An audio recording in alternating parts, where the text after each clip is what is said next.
Fourth views, चौथा विचार, बाकी ठीक। नमस्कार, मैं उपेंद्र कश्यप और आप देख रहे हैं फोर्थ व्यूज। और आज बात हम करते हैं बजट की। वित्त मंत्री निर्मला सीतारमण ने आज बजट प्रस्ताव सदन में रखा और जिस तरह का वो साड़ी पहन कर आई, बिहार की पद्मश्री पुरस्कृत हैं हस्तकला विशेषज्ञ दुलारी देवी जी, और उन्हीं की बुनी हुई साड़ी जब वो पहन कर आई तो लोगों की अपेक्षाएं ज़्यादा उनसे जुड़ गई कि वो बिहार के लिए बहुत कुछ ऐलान करने वाली है। मालूम है आपको कि बिहार में इस वर्ष चुनाव है, बस 6-7 महीने बाद चुनाव होना है और चुनावी रणनीति तमाम राजनीतिक दल बनाने में जुटे हुए हैं। चुनाव कैसे जीता जाए उसकी पूरी राजनीति तमाम राजनीतिक दल कर रहे हैं। ऐसे में सवाल ये उठता है कि वित्त मंत्री निर्मला सीतारमण ने बिहार को दिया क्या। पूर्व की अपेक्षा अगर हम देखें तो 2025 में जब 1 फरवरी को बजट प्रस्ताव उन्होंने सदन में रखा तो उसमें बिहार के लिए बहुत बड़े बड़े ऐलान किए और बिहार के विकास में उनकी घोषणाओं से 4 चांद लगेगा। कई क्षेत्र हैं और तमाम क्षेत्रों पर हम बात करेंगे। हमारे साथ चार्टर्ड अकाउंटेंट हैं शैलेश कुमार जी। नमस्कार, आपका फोर्थ व्यूज में। बिहार के लिए निर्मला सीतारमण ने क्या क्या ऐसी घोषणाएं की और उसका प्रभाव क्या पड़ेगा बिहार में? अगर लाइटर नोट में कहा जाए तो आज के डेट में unofficial prime minister Nitish Kumar को घोषित कर देना चाहिए। अच्छा। क्योंकि जो बजट है उसमें बिहार का बहुत ज़्यादा जिक्र रहा और एक कह सकते हैं कि वित्त मंत्री पढ़ रही थी लेकिन कई बहुत ज़्यादा प्रभाव बिहार के मुख्यमंत्री का था, बिहार के लोगों का था, बिहार के चुनावी परिदृश्य का था जो आने वाले इसी साल में है। तो अगर इंफ्रास्ट्रक्चर से लेकर के अदर डेवलपमेंट अगर देखा जाए बिहार में तो उसके लिए 4-5 पॉइंट जो मैं समराइज किया था कि सबसे पहले उत्तरी बिहार को हम लोग बाढ़ प्रभावित क्षेत्र में काफी हर साल बाढ़ प्रभावित होता है, बाढ़ से परेशानी भी आती है। अब उस क्षेत्र को एक कृषि से जोड़ने के लिए एक जो हमारा ब्रांड मखाना है जिसको जीआई टैग भी मिला है, तो ब्रांड मखाना को जोड़ने के लिए, कृषि को से जोड़ने के लिए कोसी को जो बिहार का कोसी अभिशाप भी कहा जाता है, कोसी नदी को, उसको कोसी कैनाल के रूप में चैनलाइज कर करके बिहार के ग्रोथ को एक इंजन बनाने के रूप में इसको किया गया है। इसके साथ ही तो इससे तो जो है आपको दरभंगा, मधुबनी, समस्तीपुर, सुपौल, सीतामढ़ी जो जिला है, वो जो क्षेत्र है वो पूरा मखाना का उत्पादन वहाँ ज्यादा होता है, एक हब है सबसे ज्यादा। और देश में कई प्रदेश ऐसे हैं जहाँ उस क्षेत्र से मखाना भेजे जाते हैं, उसकी क्वालिटी भी बहुत बेहतर होती है। तो उसके प्रसंस्करण के लिए, उत्पादन के लिए, मूल्य संवर्धन के लिए, विपणन को बेहतर बनाने के लिए काम किया जा रहा है। एक उसका मखाना बोर्ड का भी निर्माण होगा जिसपे रिसर्च डेवलपमेंट वगैरह का कार्य होगा।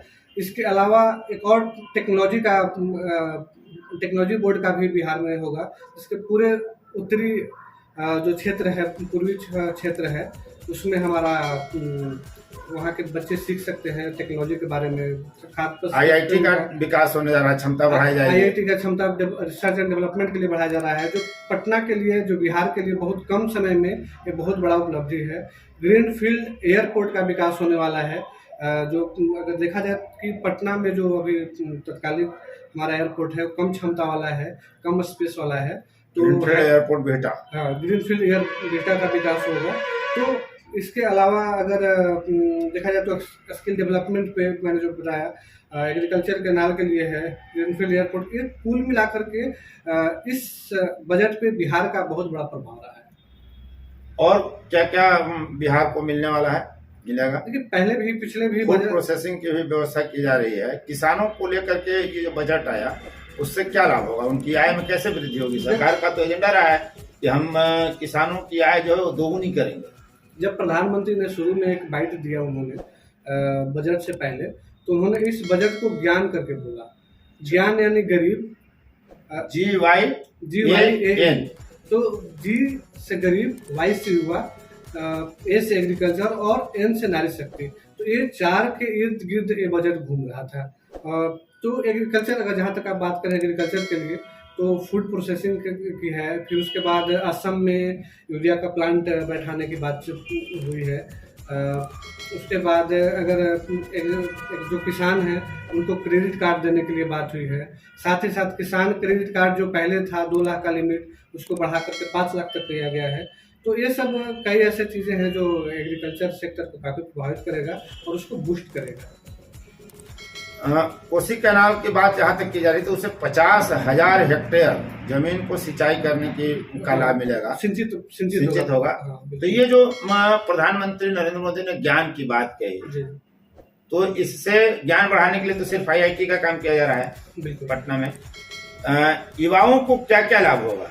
अगर देखा जाए तो एक ऑलराउंड, युवाओं पर उनका फोकस था, एक ऑलराउंड बजट कहा जा सकता है इसको। युवाओं के लिए स्किल डेवलपमेंट है, AI जो आर्टिफिशियल इंटेलिजेंस आज के डेट में काफ़ी इनोवेटिव। अभी बात हुई कि हम AI में सबसे ज़्यादा AI को यूज करने वाला इंडिया है।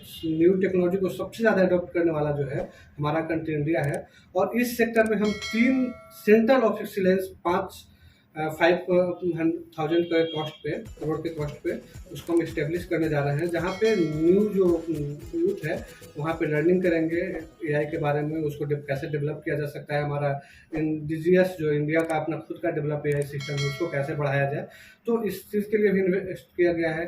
ट्रेनिंग जो पिछले बजट में दिया गया था कि जो बच्चे हैं जो ट्रेनिंग सेक्टर में इसके जाना है, तो जो आर्टिकलशिप जैसे बोलते हैं, या फिर कई ऐसे टेक्नोलॉजी टाटा वगैरह जो कंपनियां हैं उनमें ट्रेनिंग जाके कर सकते हैं। तो युवा के लिए ये चीज़ काफ़ी प्रभावकारी रूप से लाया गया है।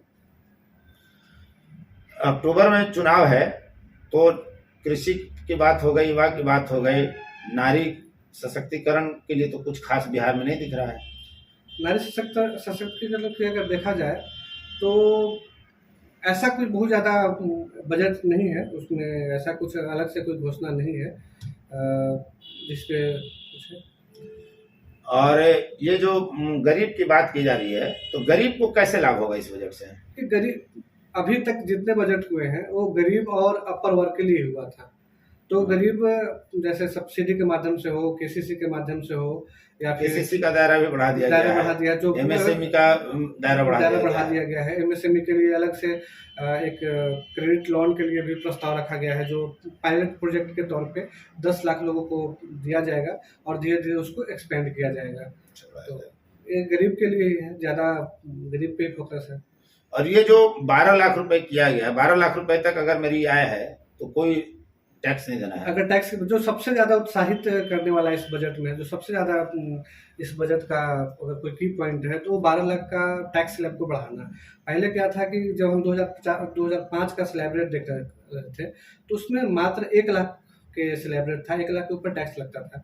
धीरे धीरे इसको बढ़ाते गए और आज के डेट में 12 लाख तक है, जिसमें हमारे 80% लोग जो सैलरी वर्ग है, जो जॉब करने वाले लोग हैं, 80% इस स्लैब रेट में आ जाते हैं, इसके अंदर आ जाते हैं।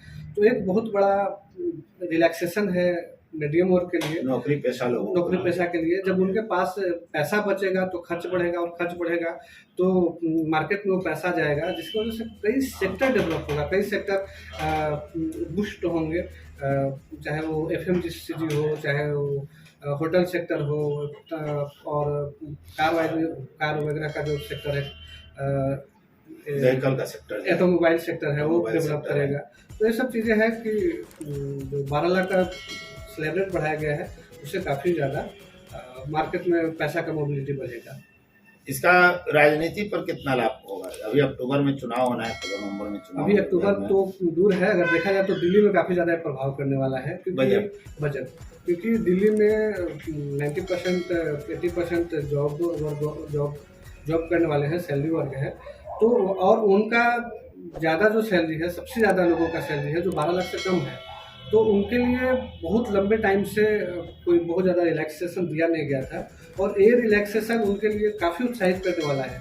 तो 1 लाख पर मंथ का एक जो रिलैक्स है स्लैब रेट में, टैक्स में, ये मुझे लगता है कि काफ़ी फ़ायदा पहुंचाने वाला है बीजेपी को। और बीजेपी क्योंकि चुनावी चीज़ को बहुत ध्यान में रख के काम करता है, चुनावी मोड में रहता है। 2 दिन बाद 3 दिन बाद वहाँ पे चुनाव है, तो ये सोची समझी रणनीति के साथ है, इसको प्रभावित। बिहार में क्या असर पड़ेगा?